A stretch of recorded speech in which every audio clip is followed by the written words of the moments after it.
Hello dear students, last class में अपन ने टॉपिक कंक्लूड किया था मीटिंग्स ऑफ कंपनी। हालांकि ये पार्ट है management and administration of company का ही पार्ट है। मीटिंग्स के रिलेटेड रूल अपन ने इसमें पढ़ लिए थे। सेक्शन 96 से सेक्शन 122 96 एजीएम का था और ये ओपीसी के जो रेजोल्यूशन पास करने को लेके था कि वो रिटर्न में जो डिसीजन है लिख के कंपनी को दे दे और मिनट्स में रिकॉर्ड करवा दे तो समझो रेजोल्यूशन पास हो गया। और 96 हमारा जो था एजीएम का। 88 से लेके सेक्शन 95 ये मैनेजमेंट एंड एडमिनिस्ट्रेशन की क्लास लगाएंगे। उसके अंदर जनरल प्रोसीजर है, ये जनरल प्रोसीजर अपन पढ़ेंगे, ठीक है। तो 123 से 127 डिविडेंड से रिलेटेड और वो सारे सेक्शन नेक्स्ट चैप्टर के अंदर कवर करेंगे। चलो, तो मीटिंग्स ऑफ कंपनी में 96 था, 97 एजीएम से रिलेटेड 97 जो था हमारा सेक्शन वो एजीएम कॉल करता था कौन? ट्रिब्यूनल। 98 में जीएम कॉल करता था ट्रिब्यूनल। 99 में ना मीटिंग हेल्ड करने की पेनल्टी थी। 100 में वो ईजीएम कॉल करते थे शेयर होल्डर या बोर्ड सुमो 2 या 1/10 शेयर के होल्डर की रिक्वेस्ट पे। ना करें तो वो 98 में क्या है, ट्रिब्यूनल को कह सकते थे, ठीक। 101 में लेंथ ऑफ नोटिस था। 102 में स्पेशल और ऑर्डिनरी बिजनेस था, मतलब स्पेशल और ऑर्डिनरी बिजनेस से रिलेटेड नोटिस दिया करते थे। 103 में कॉरम था। 104 में चेयरमैन के रूल थे। इसी तरह से अपन ने 105 proxy, 106 different voting, 107 call demand का था, 108 ई वोटिंग से रिलेटेड, 109 पोलिंग थी, मीटिंग के अंदर पोलिंग की डिमांड करने से रिलेटेड। 110 था पोस्टल बैलेट। पोस्टल बैलेट कुछ डिसीजन है जो पोस्टल बैलेट से ऑब्जेक्ट बदलना है, buyback, sweat equity share, different right वाले शेयर, एग्जिस्टिंग का राइट बदलना है, कुछ डिसीजन इस तरह के थे। कोई ब्रांच बेचनी है तो ये क्या है, पोस्टल बैलेट से ही पास होने चाहिए। हाँ, अगर मेंबर आपकी कंपनी के ओपीसी है या आम कंपनी मेंबर लेस देन 200 है तो 200 से कम है तो आपको पोस्टल बैलेट का ऑप्शन लेने की जरूरत नहीं। जनरली मीटिंग कॉल करो, मीटिंग में लोग आएंगे, जरूरत पड़ने पे मीटिंग में ई वोटिंग होगी। ओके, तो 110 पड़ा। 111 मेंबर का रेजोल्यूशन था, वो कंपनी को देते थे, कंपनी 1/10 वाले, कंपनी आगे पब्लिक को सर्कुलेट करती थी, वो सारा अपन ने पढ़ा, ठीक है। तो 112, 113 रिप्रेजेंटेटिव, 114 ओआर एसआर से रिलेटेड, 115 ओआर एसआर से रिलेटेड 114 था। एक और रेजोल्यूशन होता है by special notice. Special notice देंगे लोग तो वो रेजोल्यूशन पास होगा। ये एसआर पास करके ऑडिटर को हटाना है, रिटायरिंग को कंटिन्यू नहीं करना, डायरेक्टर को कंटिन्यू नहीं करना, डायरेक्टर हटाना है। ये 3-4 मैटर ऐसे थे जिसके लिए क्या चाहिए, स्पेशल नोटिस। कौन देंगे? 1% इक्विटी रखने वाले लोग या फिर 5 लाख के शेयर रखने वाले कंपनी को ये नोटिस देंगे। तो ये जो नोटिस है ये कंपनी को देना है आपने 3 महीने से पहले नहीं और 14 दिन से लेट नहीं, before the date of meeting, यानी 3 months to 14 days before the meeting. इस पीरियड के बिटवीन कंपनी को देना है। कंपनी आगे लोगों को मैसेज देगी हफ्ता पहले कि भी हाँ इस टॉपिक पे रेजोल्यूशन पास करना है, ऑडिटर को एक्सपेल करना है और उस टाइप से। सिर्फ वो 111 में कोई भी चीज पे रेजोल्यूशन ला सकते हैं वो जो चाहें। 115 में स्पेशल टॉपिक है, ऑडिटर या डायरेक्टर की रिमूवल से रिलेटेड रेजोल्यूशन लाना है तो स्पेशल नोटिस की जरूरत है। तो रेजोल्यूशन 3 तरह के पास होते हैं, 2 114 में है ओआर एसआर, 115 में resolution by special notice. Clear? तो इस तरह से अपा ये 116 है, वो कहता है एडजर्न मीटिंग में जो रेजोल्यूशन पास हुआ उसके पास होने की डेट वो एडजर्न मीटिंग की डेट ही है। आपकी मीटिंग 20 को होनी थी, कोरम नहीं आया तो 27 को होगी, तो 27 को जो रेजोल्यूशन पास हुआ उसके पासिंग की डेट 27 ही है। ओके, आप जानते हो एजीएम कोरम 5, 15, 30 का रूल है। कंपनी से बढ़ा सकती है पब्लिक, कंपनी घटा नहीं सकती। प्राइवेट में 2 का रूल है। तो कोरम ना प्रेजेंट होने पे विदिन 30 मिनट मीटिंग को क्या कर दिया जाता है, अक्सर एडजर्न। नेक्स्ट वीक में सेम डे सेम टाइम पे मीटिंग होगी। अगर इससे अलग कुछ करना है तो आप कर सकते हैं लेकिन लोगों को 3 डेज का कम से कम क्या देना होगा, मेल वेल करके नोटिस, वेन्यू डेट बतानी होगी। नहीं तो next week same day same time तो मीटिंग होगी, वो अंडरस्टूड है, अपन ने पढ़ा। कोरम जनरली मीटिंग शुरू होते वक्त होना चाहिए, और अगर कोई रेजोल्यूशन पास होना है, बंदा एक ही बैठा है तो उसके वोट से रेजोल्यूशन पास हो जाएगा, नहीं। अगर वोटिंग होनी है तो उस वक्त भी कोरम होना चाहिए, और मीटिंग शुरू होती है उस वक्त भी। बीच में लोग कम हो जाए तो कोई फर्क नहीं पड़ता। ओके, तो अपन ने ये पढ़ा था 116 एडजर्न। 117 था कि कोई भी एसआर पास होता है, कोई रेजोल्यूशन पास होता है, 30 डेज में आरओसी को इन्फॉर्म करना है। ओके, 118 मिनट्स का था, 119 इंस्पेक्शन का था, 120 अपना बात करता था कि आप रिकॉर्ड को इलेक्ट्रॉनिक मोड में रखो, सिक्योर सिस्टम से रखो, कोई हैक ना कर ले।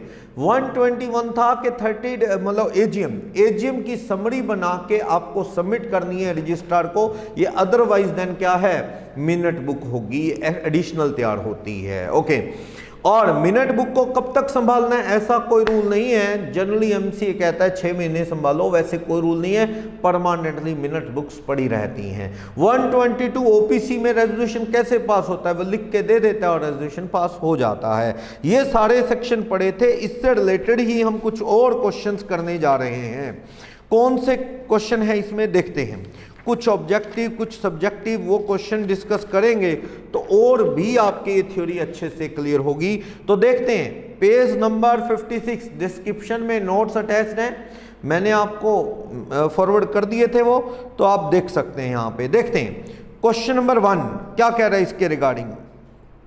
ओके, ये कह रहा है which one of the following required ordinary resolution, इनमें से किसमें ओआर की जरूरत है। Change the name of company, to alter article, to reduce capital, to declare dividend. ऐसा है, नेम बदलना है कंपनी का या आर्टिकल बदलना है, एसआर चाहिए। या फिर कंपनी की कैपिटल सेक्शन 66 पढ़ा था ना, रिडक्शन ऑफ कैपिटल, वो तो ट्रिब्यूनल की परमिशन के बिना नहीं होती, एसआर के साथ। तो ओआर से तो क्या हो सकता है, डिविडेंड की डिक्लेरेशन। ऑर्डिनरी बिजनेस है, 102(2)(a) के अंडर एजीएम में डिसाइड होता है, इसमें ओआर चाहिए, ऑर्डिनरी रेजोल्यूशन। ओआर एसआर का सेक्शन 114 था। ओके, क्वेश्चन नंबर 2 कहता है रेजोल्यूशन स्पेशल तब पास होगा जब फेवर वाले वोट जो अगेंस्ट वाले हैं उससे क्या हो, 3 टाइम्स हो जाएगा। ये कौन से सेक्शन में पड़ा, 114, ओआरएसआर का मीनिंग बताता था। थर्ड क्वेश्चन, रजिस्ट्रार में grant and extension by dash for holding the AGM of any company for special reason except first AGM.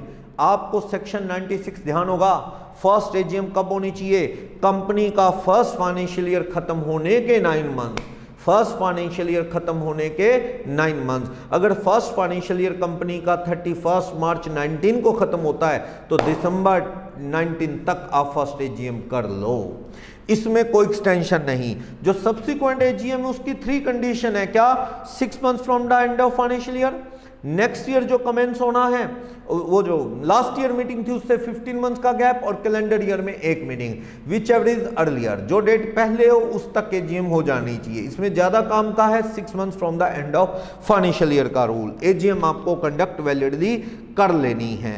ये सारी चीजें अपन ने बात की थी यहाँ पे। ओके, तो ये कह रहा है कि आपको एजीएम जो है वो कब तक एक्सटेंड कर सकते हैं, वो 3 मंथ्स तक एक्सटेंड की जा सकती है, ये जो सब्सिक्वेंट एजीएम है। Okay, next, fourth, every listed company shall file with registrar a copy of report on each AGM with in dash of the conclusion of AGM 30 days.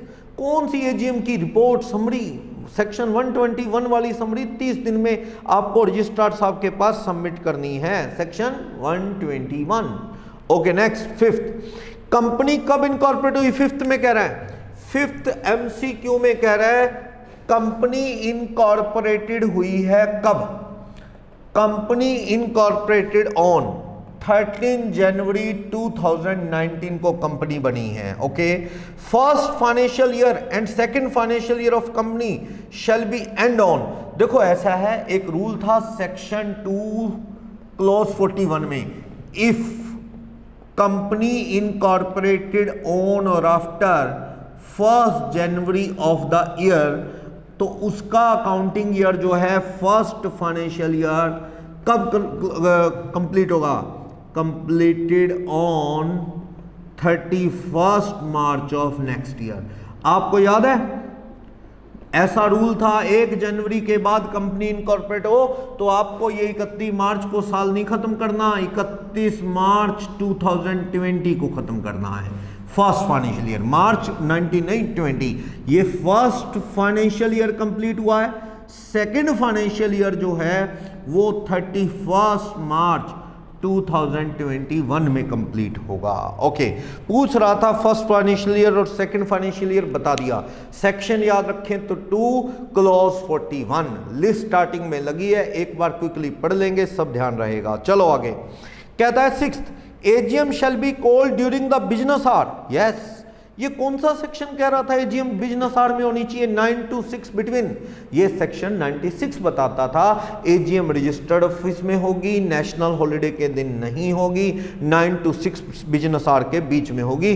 Section याद रखना 96। Next 7th AGM shall be called for a day which is not a national holiday. Gazetted word नहीं, national word था, national holiday declare है, section 96 बताता था।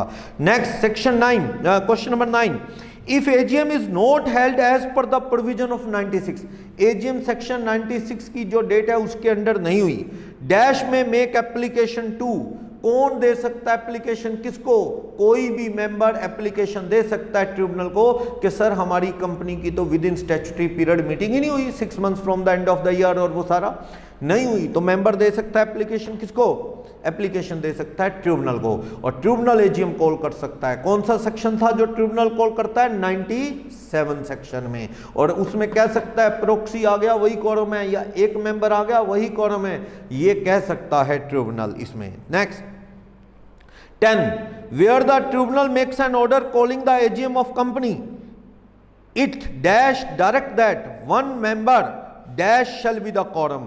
तो it may direct that कि present in person और प्रोक्सी, एक proxy आ गया या एक पर्सन भी आ गया तो भी मीटिंग वैलिड होगी, कोरम पूरा मान लिया जाएगा। तो इसमें कौन? ट्रिब्यूनल ये ऑर्डर दे सकता है। जब सेक्शन 97 में ट्रिब्यूनल मीटिंग कॉल करता है तो वो कह सकता है कि एक अकेला भी प्रेजेंट हो गया, प्रोक्सी चे पर्सन मेंबर, हम उसे कोरम मान लेंगे, ये ट्रिब्यूनल कह सकता है। Next 11th the tribunal may order an EGM to be called, held and conducted on application of member।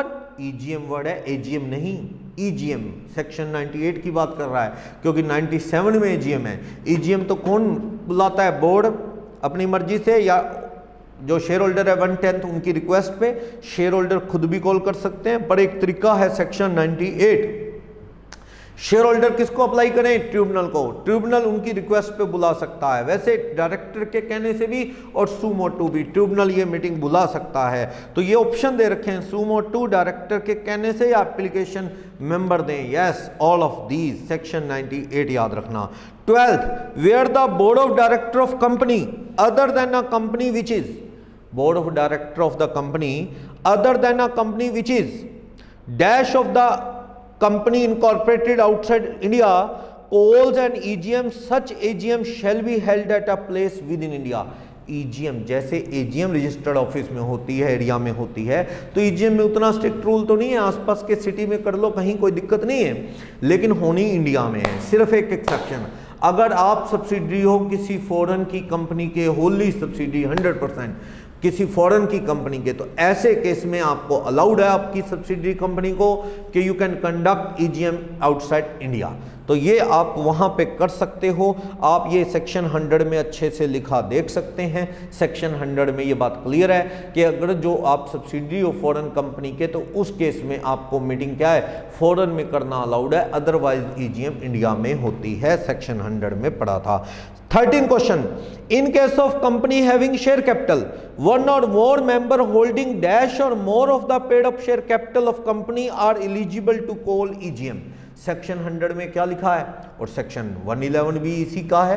Resolution लाना चाहते हो तो 1/10 शेयर कैपिटल से ज्यादा हो अगर ओवर 110, 110 नहीं ओवर 110 हो तो आपको राइट है, ईजीएम कॉल कर सकते हो, स्पेशल रेजोल्यूशन ला सकते हो, तो ओवर 110 होनी चाहिए। ओके तो 14 A requisition for calling the EGM shall not be valid, कहता है requisition valid नहीं होगी, ये हमें 14 में कह रहा है requisition of calling AGM shall not be valid if it doesn't specify the matter for consideration for which EGM is called, reason for matter proposed to be considered।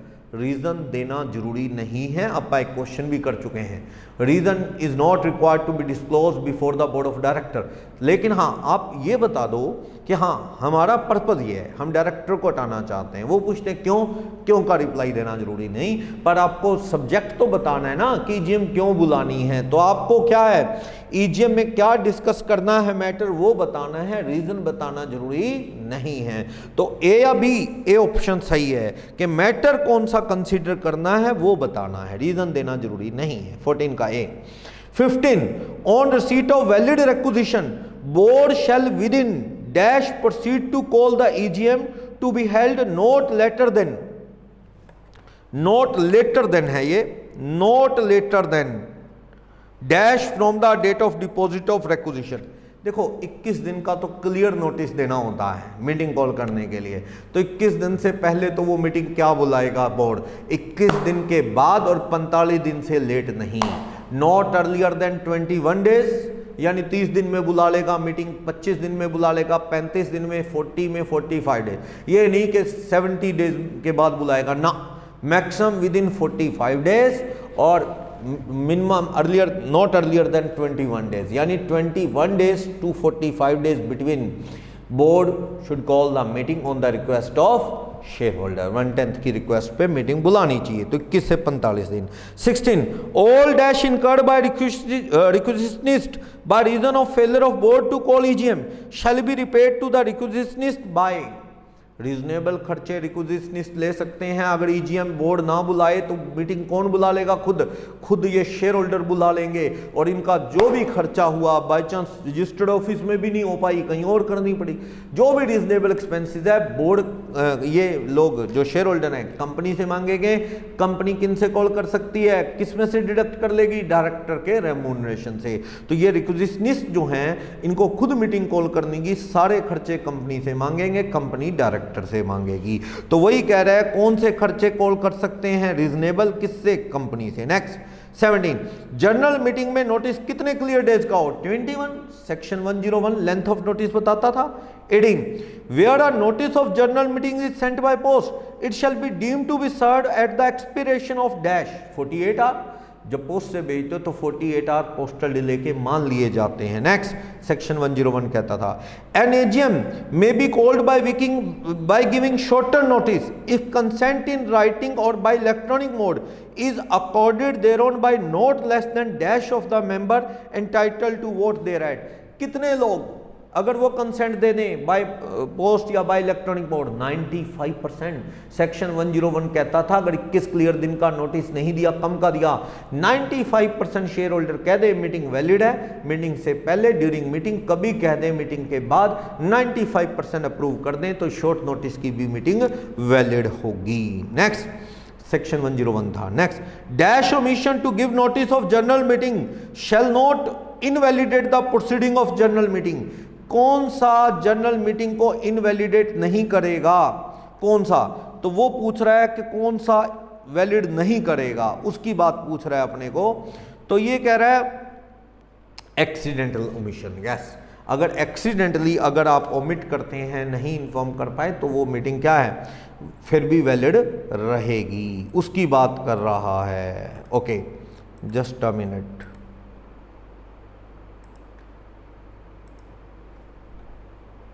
Just a minute.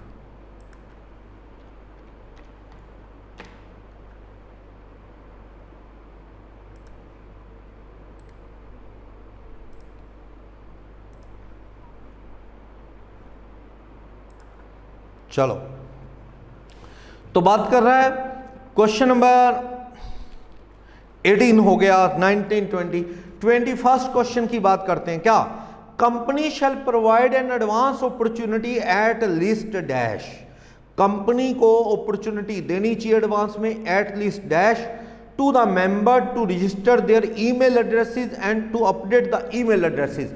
Company को opportunity देनी है member को email update करने की once in the year. याद है section 101 में लिखा था कि कंपनी डिपोजिटरी के पास जो आपका ईमेल आईडी है या आपने कंपनी को फिजिकल फॉर्म में तो कंपनी को आईडी दिया है, उस आईडी पे कंपनी भेज देगी, कंपनी का काम खत्म। अगर आपने आईडी अपडेट करवाना है तो कंपनी अपॉर्चुनिटी देती है, साल में एक बार आप अपडेट कर सकते हो ईमेल आईडी, फाइनेंशियल ईयर में कम से कम एक बार। 101 में पढ़ा था। 22 A notice of general meeting may be sent by email as dash or। देखो ईमेल से कैसे, या तो एक फाइल अटैच करके भेज दो या टेक्स्ट मेल कर दो, जो उसके पेज पे मेल पे टेक्स्ट मैसेज कर दो उस पे, या फिर क्या अटैचमेंट कर दो, या फिर लिंक शेयर कर दो, लिंक URL भेज दो, उस पर क्लिक करके वो लिंक के थ्रू क्या है वो नोटिस ले लेंगे। तो आप लिंक शेयर भी कर सकते हो, टेक्स्ट मैसेज भी कर, मतलब उसमें मेल में टेक्स्ट टाइप कर सकते हो, या एक फाइल बना के नोटिस की PDF या कोई आप और फाइल वर्ड की फाइल बना के अटैच भी कर सकते हो। ऑल ऑफ दीज ओके, कोई भी इसमें से कर सकते हो। 23 dash is entitled to receive the notice of every general meeting.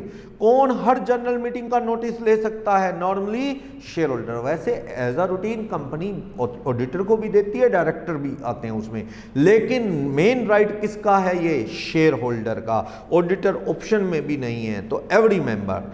24 statement 1 statement 2 in extra ordinary meeting GM EGM all business shall be deemed as ordinary business. बिल्कुल गलत। EGM section 100(1022)A कहता है ऑर्डिनरी तो AGM में होते हैं 3-4 matter, dividend declaration, auditor की appointment, director की अपॉइंटमेंट, उनका रेम्युनरेशन, फाइनल काउंट की डिस्कशन, ये सारे मैटर 102(2)A के अंदर ऑर्डिनरी बिजनेस है। इसके अलावा एवरीथिंग इज स्पेशल। और EGM में तो every business is a special business. तो कह रहा है EGM में तो बिजनेस सारी ऑर्डिनरी होते हैं, absolutely wrong. Statement 2 in the AGM no business shall be deemed as special business. गलत। कहते हैं AGM में सारा कुछ ऑर्डिनरी बिजनेस है। गलत। वो 4 चीजें ऑर्डिनरी हैं AGM में।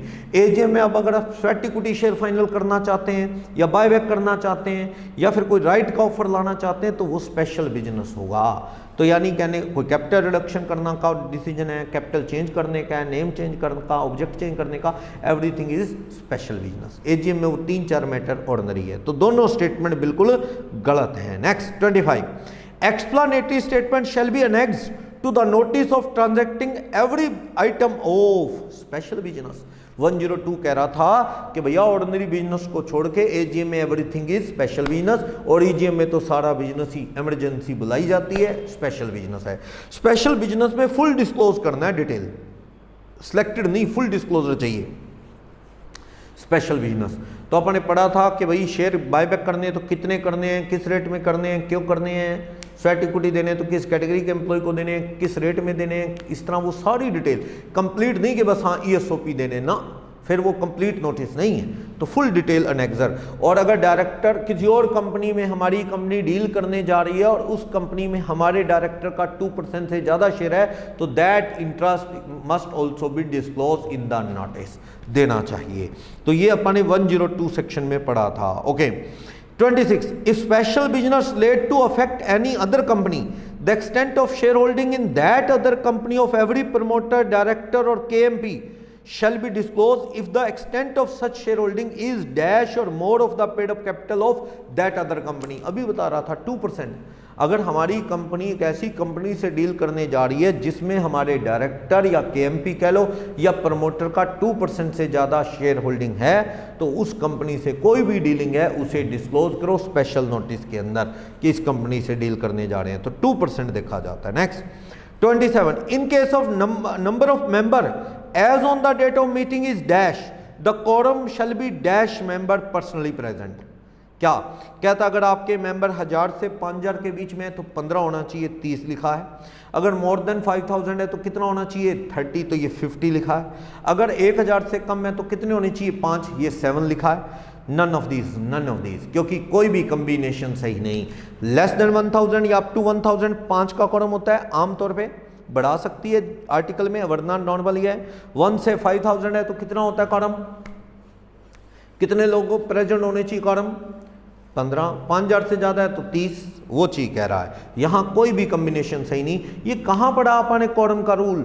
103 सेक्शन के अंदर। 105 प्रॉक्सी का था, 103 में ये कोरम गलत लिखा है, इसलिए none of these. Next 28, if quorum is not presented within half an hour from the time fixed for holding the EGM called by requisitionist under section 100। सुनना, EGM दो तरह से हो सकती है, एक तो रूटीन EGM है, बुलाते रहते हैं बोर्ड वाले जब उनको जरूरत हो, उस EGM में कोरम ना आए आधे घंटे में तो वो EGM एडजर्न होके अगले हफ्ते सेम डे सेम टाइम पे होती है, यानी EGM वाला रूल है।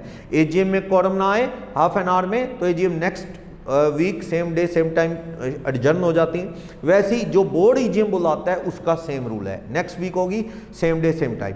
लेकिन एक EGM ऐसी होती है जो on the demand of share holder, on the requisition sent by the members. कौन से member? Holding 1/10 of the share holding of company या 1/10 मेंबर्स ऑफ द कंपनी। बिना कैपिटल वाली कंपनी है तो 1/10 मेंबरशिप ऑफ द कंपनी वाले अगर requisition दें तो वो क्या मीटिंग कॉल करेगा बोर्ड, और उस मीटिंग में कोरम नहीं आया तो वो एडजर्न नहीं होती, वो तो क्या मान ली जाती? कैंसिल। दोबारा आगे करने की जरूरत नहीं। जिन्होंने कहा था मीटिंग कॉल करो वो खुद ही नहीं आए तो इस मीटिंग को क्या मान लिया जाए? कैंसिल मान लिया जाए। ये अपन ने पढ़ा था। नेक्स्ट इसमें क्या कह रहा है? तो ये कहां पढ़ा आपने?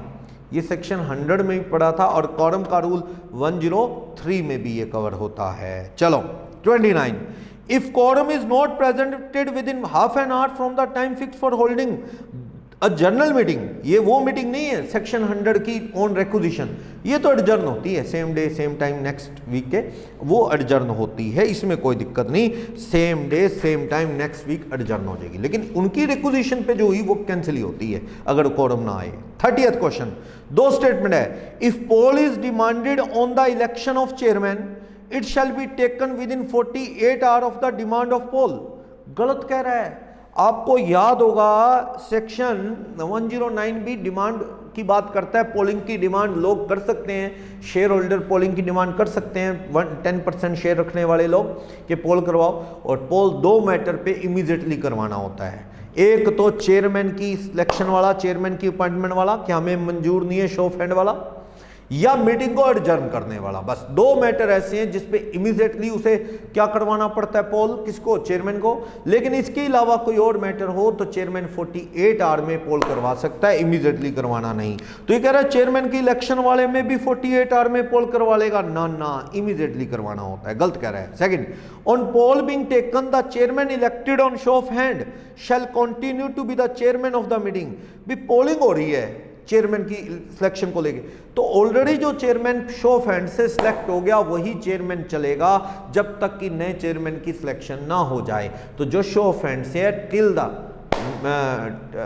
The appointment of any other chairman by the result of poll, तो till then chairman elected by show of hand will be consider as the chairman of the meeting. तो सही कह रहा है, तब तक chairman of the meeting. Election हुए, सरकार बदल गई तो सीएम पीएम पुराना तब तक रहता है जब नए वाला ओथ ना ले ले। कोई इमरजेंसी आ जाए तो फिर पता लगे पीएम ही नहीं है या सीएम नहीं है स्टेट का, तो ऐसा होता है जब तक नेक्स्ट आदमी ओथ ना ले ले, इंचार्ज ना ले ले, सिटिंग में ना आ जाए, तब तक वह पुराने वाला ही सीएम पीएम चलता रहता है नॉर्मली। चलो, डिसीजन मेकिंग पावर तो नहीं होती, सरकार चली गई है, लेकिन फिर भी फॉर्मेलिटी से बना रहता है। चलो, और क्या कह रहा है यहां पे?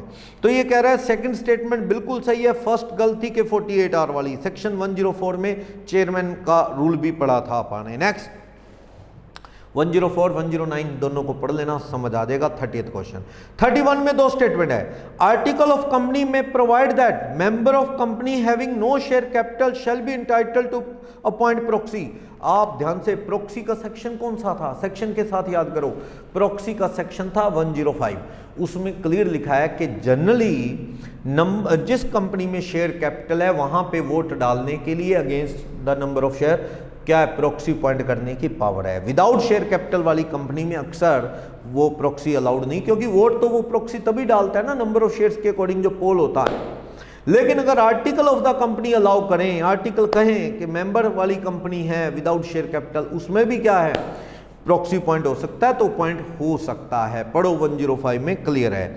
स्टेटमेंट 1 सही है। Second, if article of company do not provide otherwise, जब तक कि आर्टिकल कुछ ना कहे, the provision related to proxy shall not apply to company having no share capital. सही कह रहा है, अगर आर्टिकल साइलेंट है तो प्रॉक्सी के रूल विदाउट शेयर कैपिटल पे नहीं लगते उस कंपनी पे। सही कह रहा है, उसमें प्रॉक्सी नहीं अपॉइंट होता, वो रूल प्रॉक्सी के एप्लीकेबल नहीं है विदाउट शेयर कैपिटल में, अगर आर्टिकल साइलेंट है तो। ये स्टेटमेंट बिल्कुल सही है, तो दोनों स्टेटमेंट सही है 1 और 2, तो सी ऑप्शन टिक कर देंगे। 32, a person can act as a proxy on behalf of member holding in the aggregate more than dash of the total share capital of company carrying voting right। कहता है कि एक person जो है वो proxy की तरह काम कर सकता है इन अग्रीगेट नोट मोर देन, कितने, 50 से ज़्यादा लोगों का प्रॉक्सी बन सकता और 10% से ज़्यादा शेयर होल्डिंग का भी प्रॉक्सी नहीं बन सकता। तो ऑप्शन में परसेंटेज है तो आप 10% का कह दें, सेक्शन 105 पढ़ेंगे समझ जाएंगे।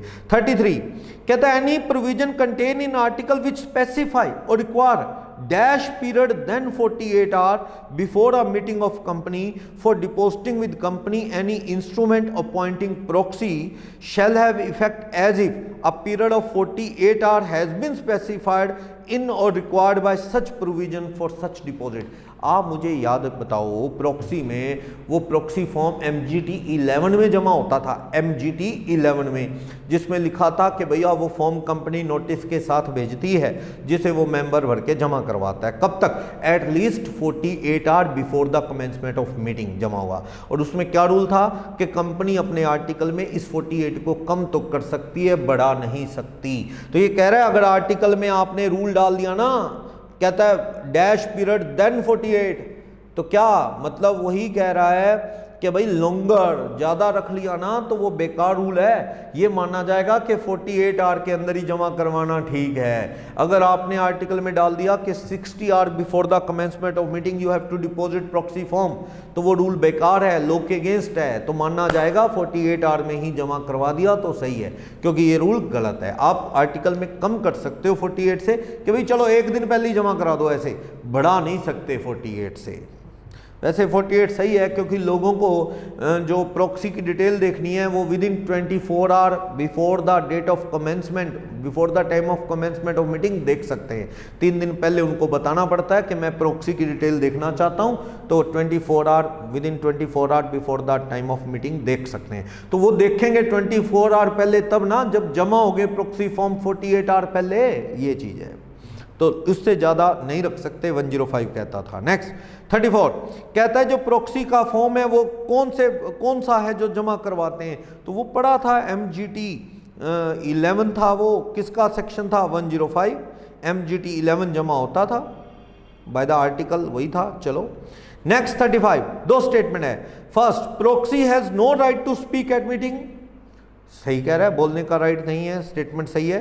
Proxy can vote on show of hand, गलत, प्रॉक्सी बोल नहीं सकता, शो ऑफ हैंड से वोट डाल नहीं सकता, वोटिंग की डिमांड कर सकता है, नंबर ऑफ शेयर के अकॉर्डिंग वोट डाल सकता है, कोरम में गिना नहीं जाता। तो ये कहता है शो ऑफ हैंड में वोट डाल सकता है, गलत। हाँ, राइट नहीं है बोलने का, सही। तो आपको बताना है कौन सी स्टेटमेंट सही है। फर्स्ट स्टेटमेंट सही है, सेकेंड सही, गलत, बोथ स्टेटमेंट सही है, दोनों गलत है, तो एक स्टेटमेंट सही है first, he has no right to speak, पढ़ा था ना 105 section. Next 36 any member is entitled to inspect the proxy deposited with company only if dash notice is given to company 3 days before the commencement of meeting, 3 दिन पहले। Meeting 25 को है तो 22 तारीख या उससे पहले एप्लीकेशन दे दे, I want to check the detail of proxies. कब देख सकता है, 24 hour before the commencement of meeting, और ड्यूरिंग मीटिंग भी देख सकता है, सेम डे भी देख सकता है, मीटिंग वाले दिन आगे। तो ये सेक्शन 105 था। Next 37 at a general meeting a resolution shall be decided on show of hand unless poll is demanded, yes, अगर पोल की डिमांड कर ले तो शो ऑफ हैंड नहीं चलेगा, पोल करवाना पड़ेगा। Voting carried on electronically, section 108 था ना इलेक्ट्रॉनिकली का, 1000 से ऊपर मेंबर हो, लिस्टेड कंपनी हो तो इलेक्ट्रॉनिकली ई वोटिंग करवाती है, रिमोट वोटिंग वगैरह, तो कहता है जी उसमें आप शो ऑफ हैंड वाला काम नहीं चला सकते, दूर बैठे लोग भी वोट करते हैं, 108 सेक्शन बताता था। या पोल की डिमांड होगी, 109 कह रहा है, तो भैया पोल नंबर ऑफ शेयर के अकॉर्डिंग होगा, शो ऑफ हैंड से काम नहीं चलेगा। तो आपसे पूछ रहा है इधर ए और बी, नन ऑफ दीज, ए और बी, डिमांड हो जाए पोलिंग की तब शो ऑफ हैंड नहीं, या वोटिंग इलेक्ट्रॉनिक होनी है 1000 से ऊपर मेंबर होने के केस में या लिस्टेड कंपनी में, तो भैया वहां शो ऑफ हैंड नहीं चलेगा। बाकी कंपनी में चल सकता है। 38 statement 1 provision relating to voting through electronic means apply to all company. Electronic mean वाले प्रोविजन सभी कंपनी पे अप्लाइज होते हैं whose equity share are listed in recognised stock exchange.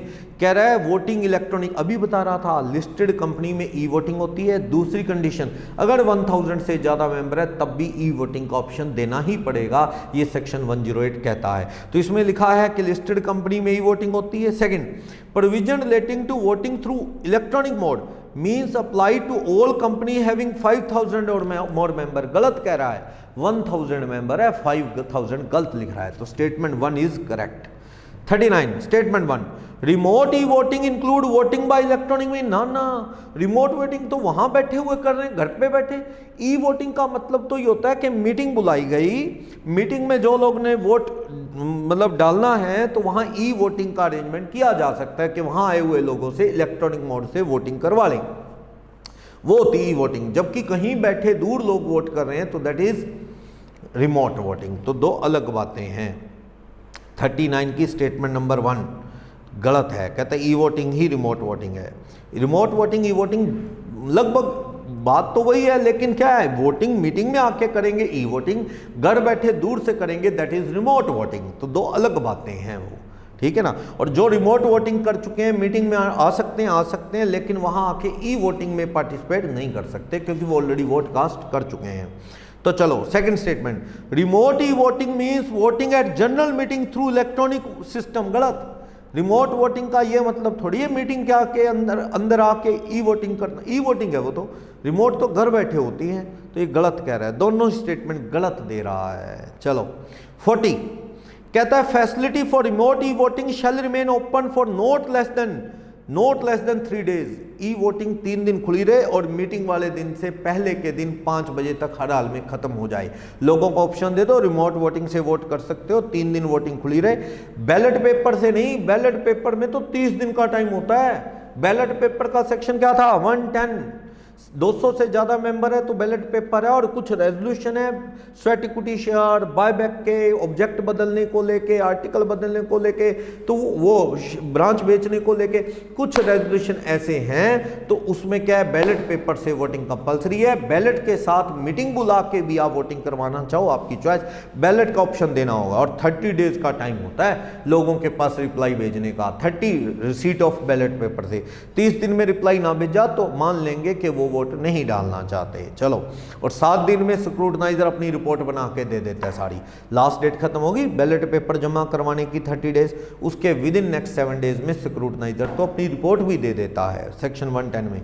तो ई वोटिंग के लिए 30 दिन नहीं 3 दिन कम से कम होने चाहिए। और एक दिन पहले मीटिंग 25 को मतलब फाइनल हुई थी, 24 शाम तक यानी कि आपके वोट डल जा सकते हैं मैक्सिमम। ओके 5 PM तक be presiding the date of meeting. Okay 3 दिन ई वोटिंग यानी रिमोट वोटिंग ओपन रहेगी। 41 in case of company having share capital poll shall be ordered to be taken by chairman if demand for poll is made by any member और proxy holding dash of the total voting power और paid off capital of company not less than dash और सच hard amount. तो भैया number of share कितने 110 है, उससे ज्यादा।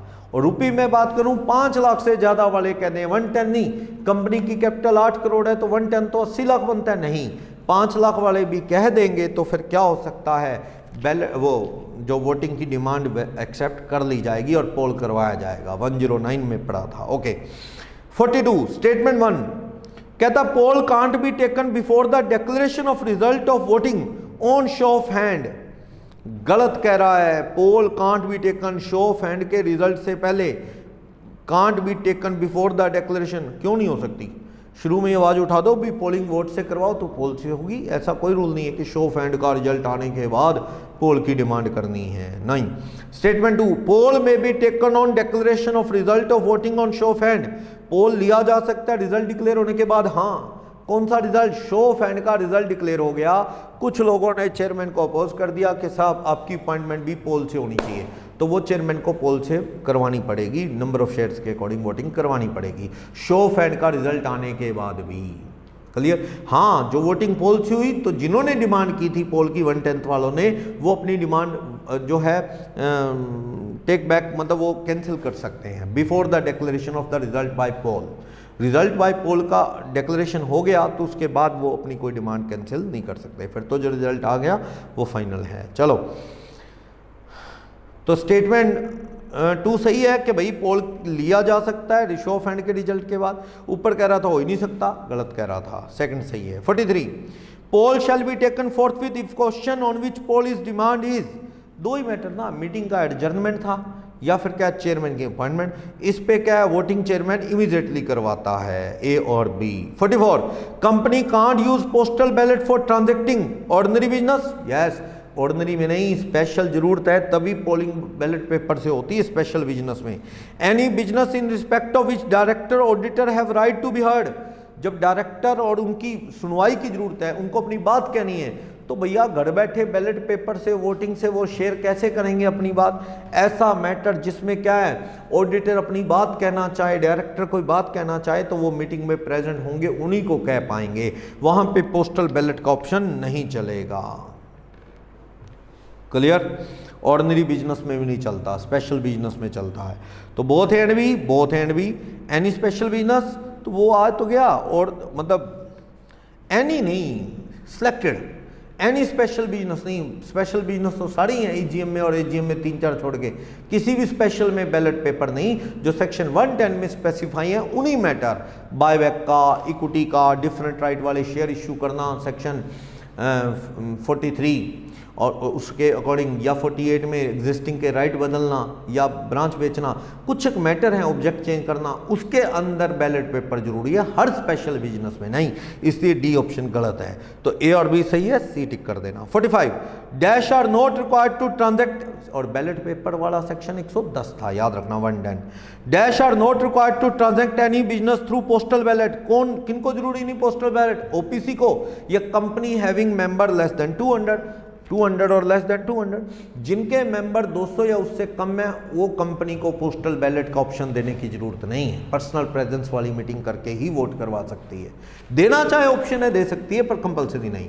और ऐसी कंपनी जो ओपीसी है उसके लिए भी नहीं। तो 110 में ये क्लियर है, रिलैक्सेशन है, पोस्टल बैलेट के ऑप्शन की जरूरत नहीं है। 46 The company shall cause an advertisement to be published stated that the ballot paper for voting by postal ballot has been dispatched. Company add देती है ना कि बैलेट पेपर भेज दिए गए हैं सबको वोटिंग के लिए, कहता the advertisement shall be published at least dash before the date of beginning of voting period. तो सेक्शन 110 में क्लियर लिखा है, ऐड देनी है, वो कब देनी है, जिस दिन वोटिंग शुरू होगी कि लोग पोस्टल बैलेट पे वोट डाल के जमा करवाएंगे, opening of the voting through postal ballot, जिस दिन से वोटिंग शुरू होगी उससे कम से कम 5 दिन पहले ऐड देनी है।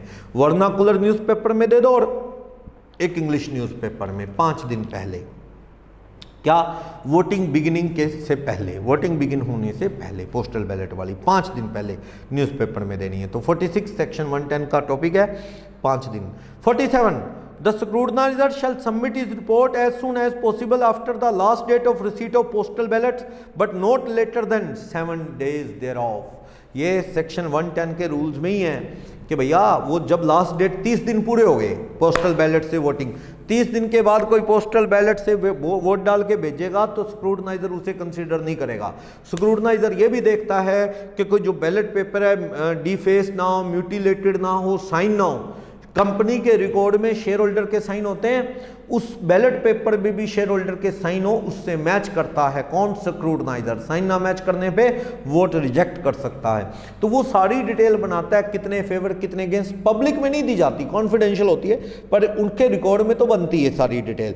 और वो 7 दिन के अंदर, 30 दिन खत्म होने के बाद, जब तक बैलेट पेपर से वोटिंग का ऑप्शन खुला है, 30 दिन तक खुला है, उसके बाद हफ्ते के अंदर विद इन 1 वीक बना के अपनी रिपोर्ट कंपनी को, एमडी वगैरह चेयरमैन को सबमिट कर देगा। ओके 7 डेज 110 में लिखा था। 48 in case of voting by postal ballot the assent और dissent receive after dash from the date of issue of notice shall be treated as if reply of member has been not received. 30 days, अभी बता रहा था 30 दिन के अंदर reply आ गया, ठीक, 30 दिन के बाद के रिप्लाई को कंसीडर नहीं किया जाता, ये अपन ने पढ़ लिया था, उसमें 30 डेज का टाइम रहता है बस।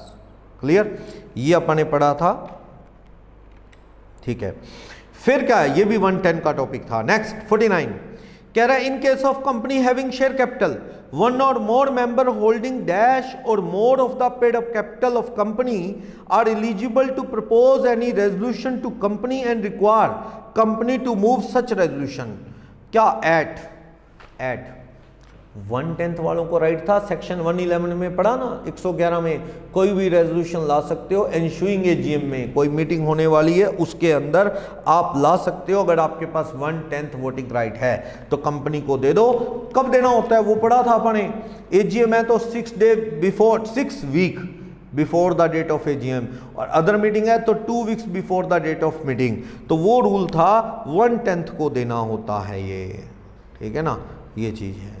नेक्स्ट क्या कह रहा है 50 a resolution proposing any resolution of to company shall be valid only if it is deposited at least before, section 111 कह रहा था at least before dash before. अब आप देखो जो इसमें था 6 weeks before the date of AGM, तो इसमें ऑप्शन बनता है 6 वीक्स एजीएम का और 2 वीक्स एजीएम का, अदर मीटिंग हो तो 2 वीक्स हो सकता है, नहीं तो एजीएम है तो 6 वीक्स, तो ये ऑप्शन टिक कर देंगे आप 6 weeks of the AGM. Okay next 51 a requisition requiring a company to circulate any statement with respect to any matter to be dealt with dash shall be valid only if it is deposited at least dash before such dash। तो आप देख लो dealt with AGM करता हूं तो 6 हफ्ते का rule है, ठीक है ना, और एट लीस्ट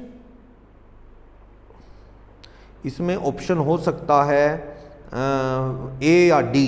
देखो एनी मैटर जो डील होना है आप मेंबर को सर्कुलेट करेंगे कब, ये जब कहता है to be dealt with at AGM shall be valid only if it is deposited 6 weeks before such AGM।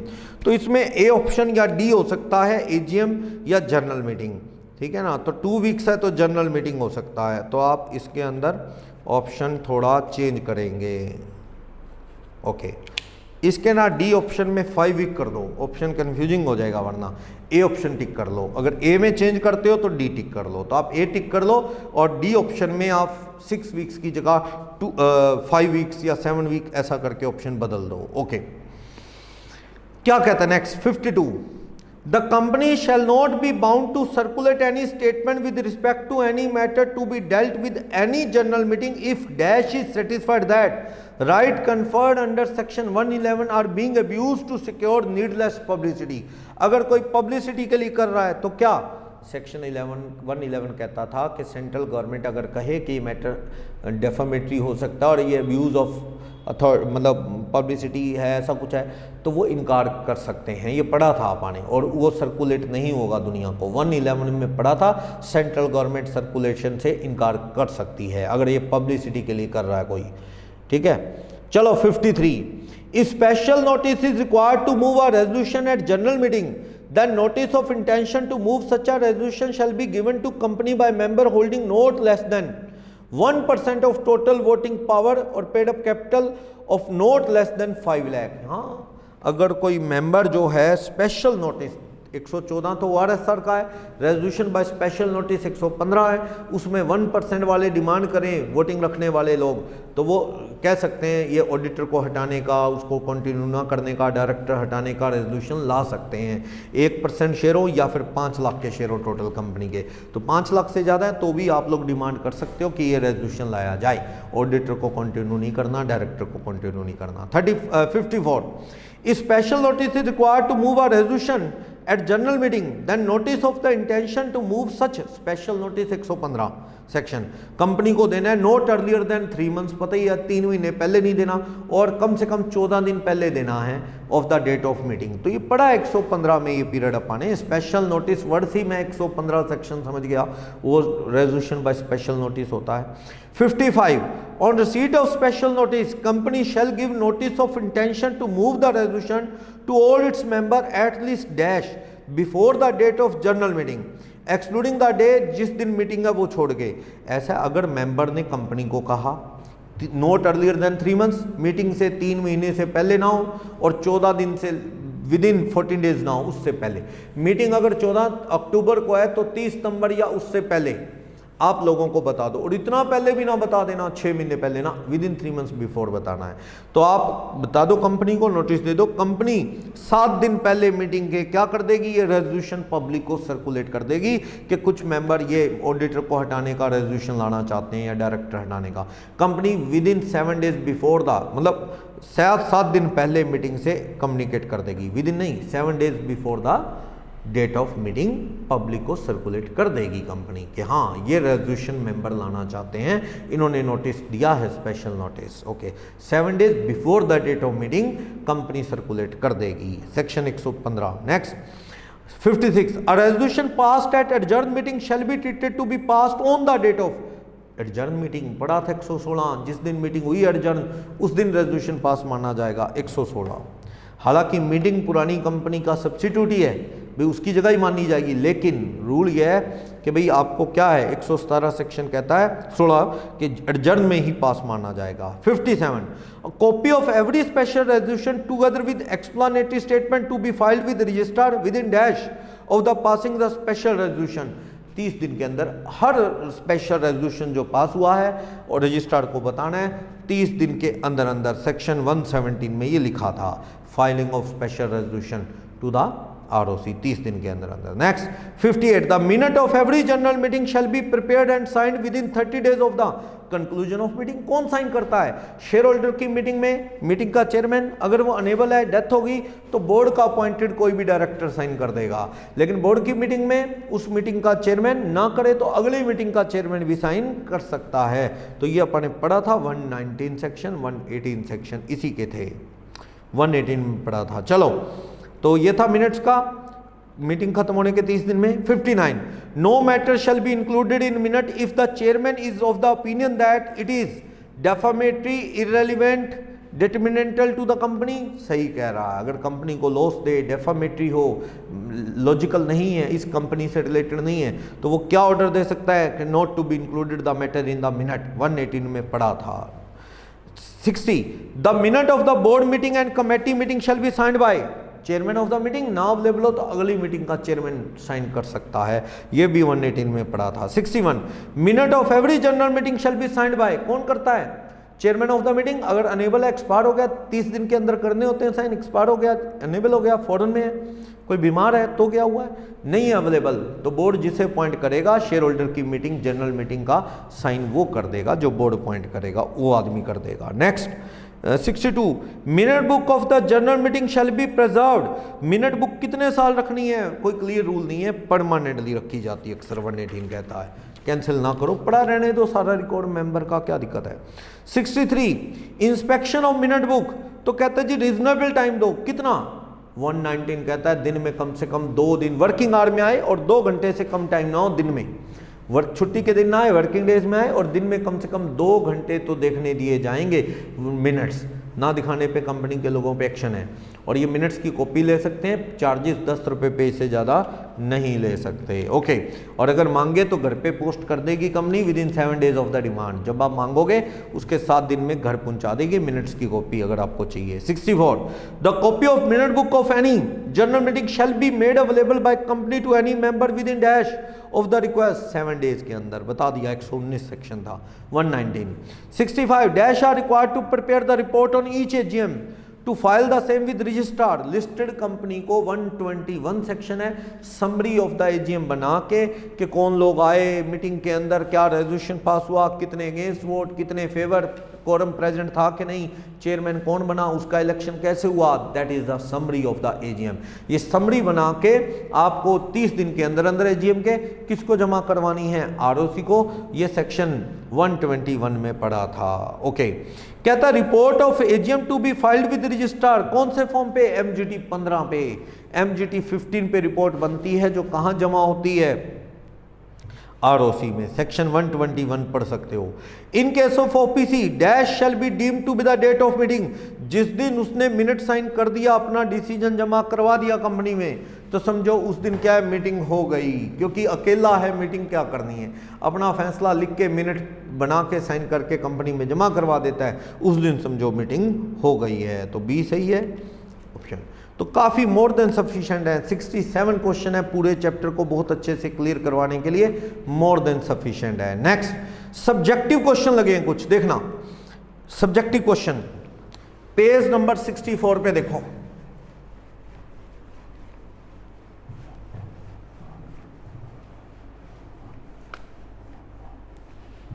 Page number 64 पे कुछ सब्जेक्टिव क्वेश्चन है। क्वेश्चन नंबर 1 पेज नंबर 64 क्या कह रहा है?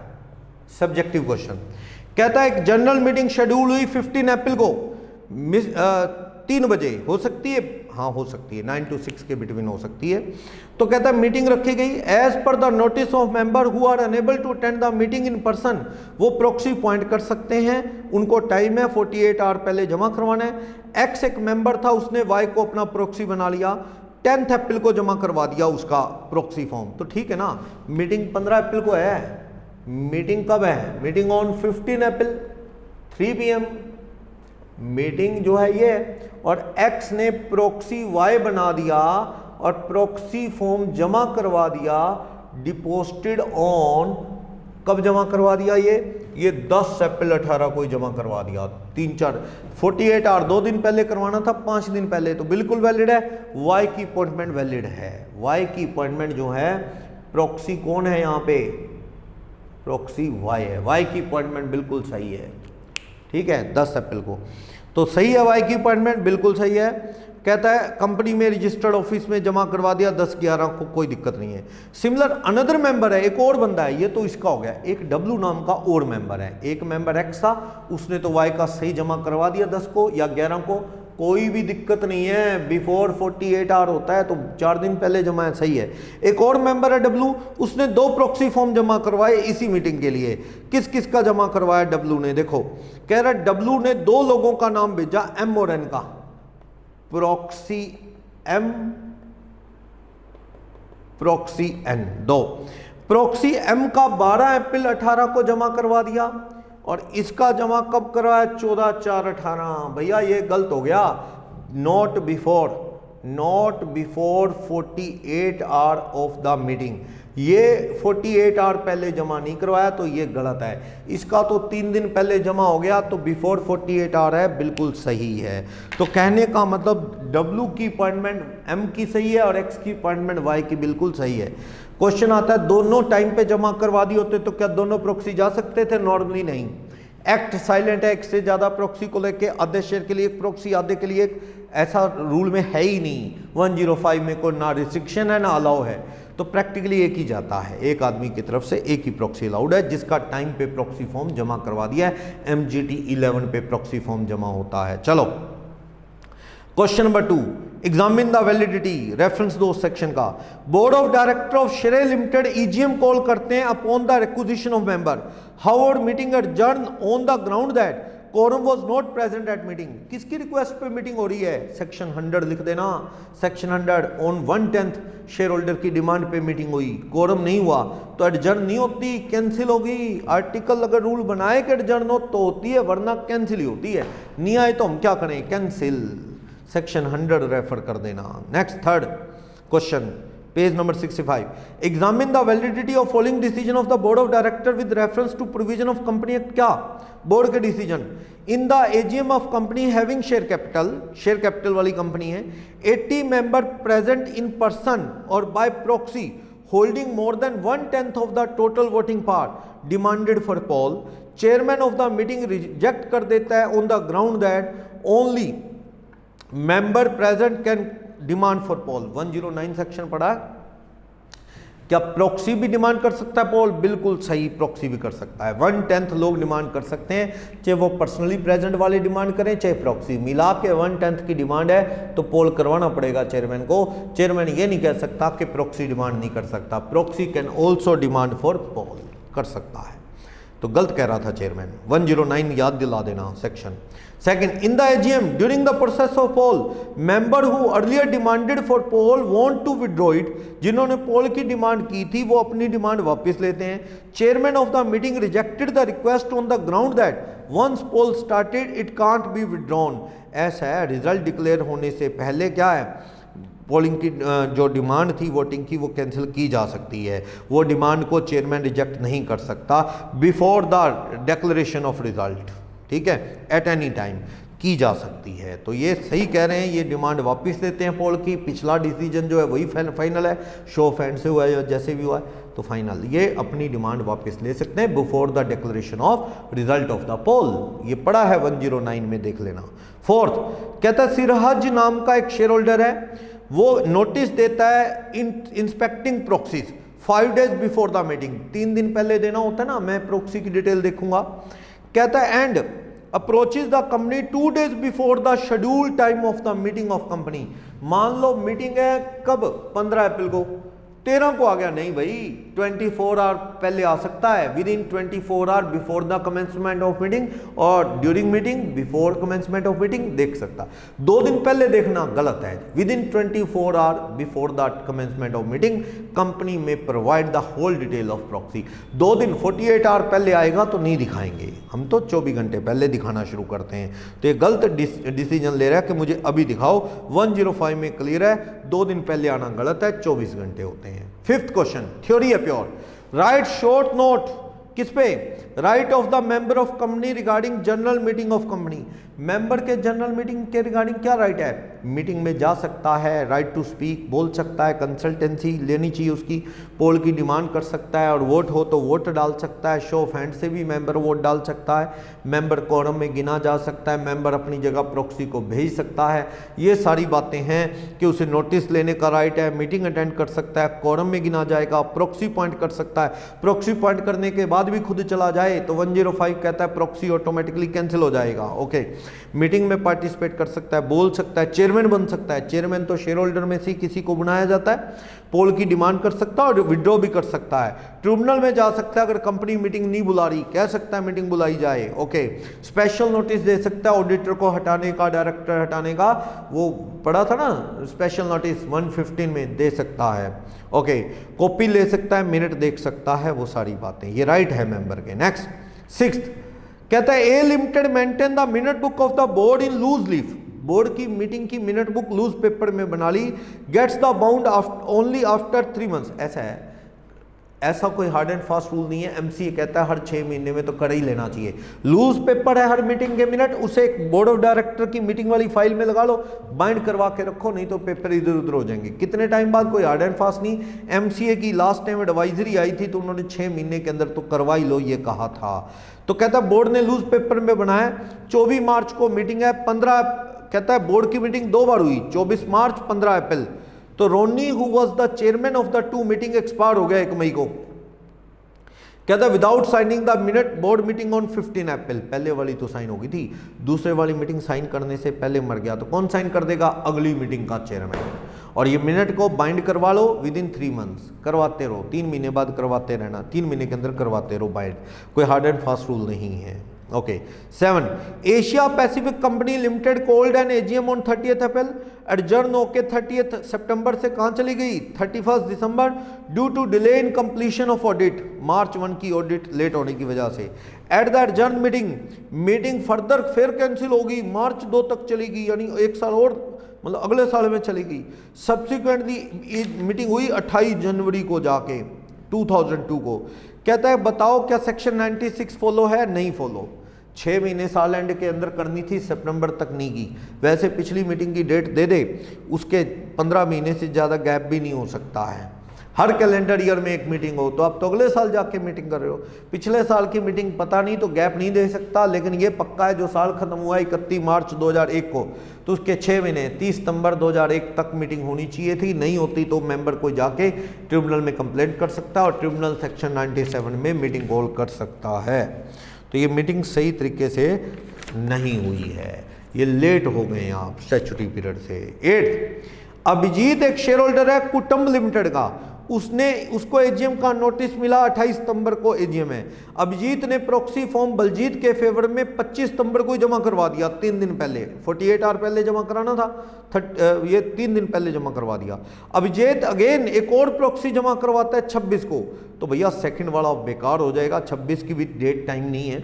क्योंकि वो ऐसा लगता है 2 दिन से पहले नहीं जमा हुआ, तो 2 दिन पहले जमा हुआ है एक का, जिसका नाम क्या था, बलजीत के फेवर में, समझो बलजीत ही प्रॉक्सी बन के आ सकता है। 9th क्वेश्चन, ईजीएम एजीएम में क्या फर्क है? एजीएम साल में एक बार होती है और होनी जरूरी है, ईजीएम बार बार हो सकती है और डिपेंड करता है जरूरत हो। एजीएम जो है उसमें जनरल बिजनेस भी होता है, ईजीएम में नहीं, सब कुछ स्पेशल होता है। एजीएम रूटीन में डिविडेंड, फाइनल अकाउंट की डिस्कशन, ये सारे काम होते हैं। ईजीएम तो स्पेशल इमरजेंसी में बुलाई जाती है, ये अपन ने पढ़ा था। तो बता रहा है ईजीएम साल में बार बार भी हो सकती है, ईजीएम एक बार कभी भी बुलाई जा सकती है। ईजीएम ना, ईजीएम तो रूल के हिसाब से 6 महीने के अंदर, ठीक है, बोर्ड बुला सकता है, बोर्ड या बोर्ड का ऑथराइज आदमी। कौन सी? ईजीएम। एजीएम तो बॉडी बुलाता है। एजीएम कहाँ होती है? रजिस्टर्ड ऑफिस में या उस शहर में कहीं और बैंक्वेट हॉल में, ऐसे। ईजीएम कहीं भी कर लो। एजीएम में नेशनल हॉलिडे में ना हो, ईजीएम में ऐसा कोई हार्ड एंड फास्ट रूल नहीं है, तो एजीएम में रूल सकता है ये वाला, ठीक है। तो कंपनी को ईजीएम जो है कंपनी साल में कभी भी कर सकती है, कोई मैटर डिस्कस कर सकती है। एजीएम हर साल के बाद अगले साल में होती है। फाइनल अकाउंट पे डिस्कशन, डिविडेंड की डिक्लेरेशन, ऑडिटर की अपॉइंटमेंट, डायरेक्टर की अपॉइंटमेंट, इस तरह की बातें डिस्कस होती हैं। Next 10th, proxy was appointed by the member of instrument duly executed, वही एमजीटी 11 भरा जाता है। Will the vote cast by proxy be valid in the following cases? When member himself attended and cast his vote at the meeting without revoking the authority of proxy. Proxy को phone ही नहीं किया, तू ना जा, member आ गया। Member अगर आ गया तो भैया प्रॉक्सी ने अभी तक वोट नहीं डाला, तो प्रॉक्सी का वोट बेकार है मेंबर का। अगर मेंबर के आने से पहले प्रॉक्सी वोट डाल चुका है तो वो काउंट हो जाएगा। When the member died, member expire हो गया तो प्रॉक्सी मीटिंग में जा चुका है तो वोट डालेगा, प्रॉक्सी का वैलिड है। लेकिन अगर कंपनी की नॉलेज में आ गया कि वो मेंबर था एक बड़ा, एक्सपायर हो गया, तो प्रॉक्सी की जो राइट है, अथॉरिटी है, वो डिस्चार्ज, वो अथॉरिटी खत्म, वोट नहीं डाल पाएगा प्रॉक्सी उस सिचुएशन में, अगर कंपनी की नॉलेज में आ जाता है कि मेंबर एक्सपायर हो गया है। 11, article association of company reserve the power for calling the AGM. Okay, the MD of the company without reference to board called the AGM, is the AGM valid or not? ये AGM valid है कि नहीं? AGM valid नहीं है। कौन बुलाएगा AGM? Board.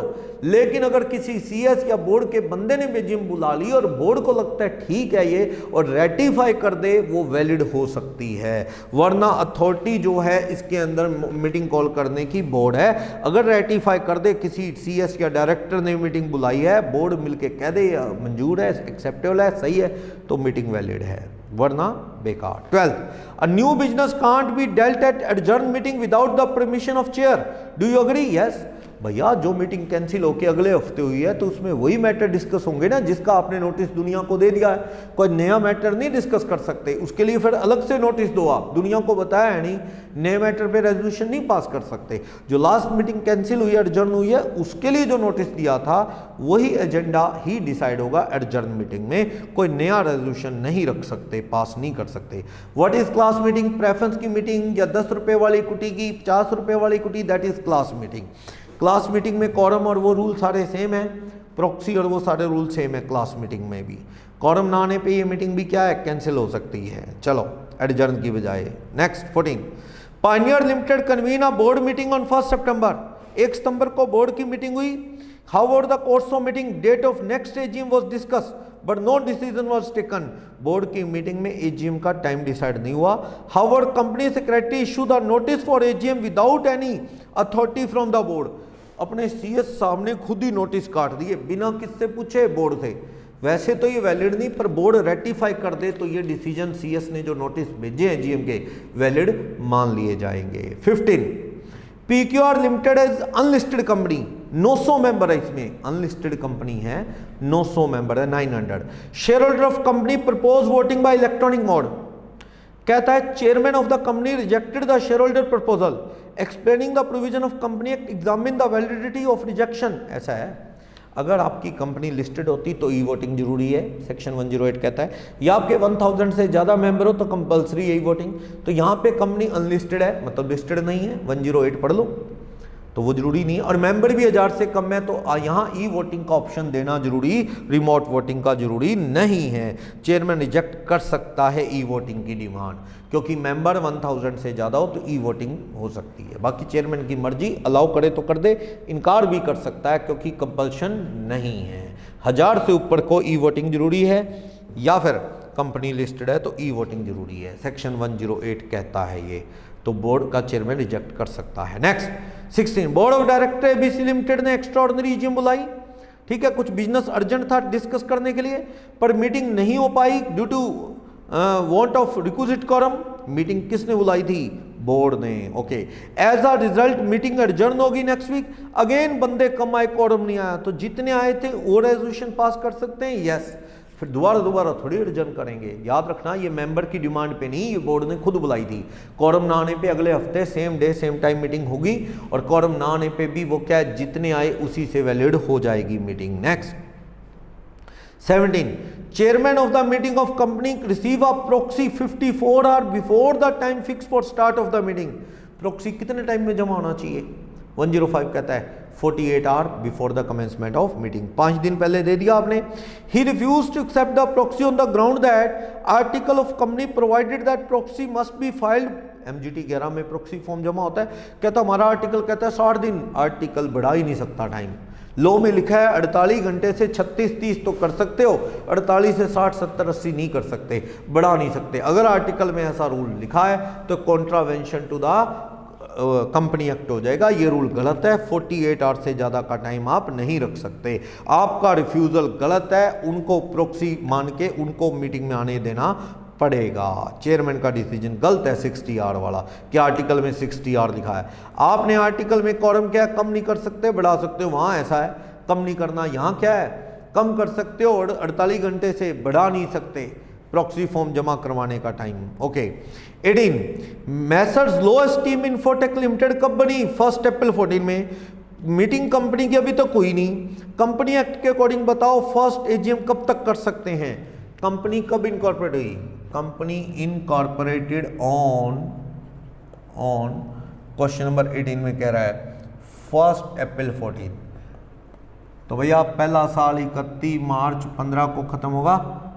First नहीं, जिस साल कंपनी बनी उसका जो ईयर एंड होता है उससे 9 महीने के अंदर फर्स्ट एजीएम होनी चाहिए, उसके 9 महीने आगे के अंदर फर्स्ट एजीएम होनी चाहिए।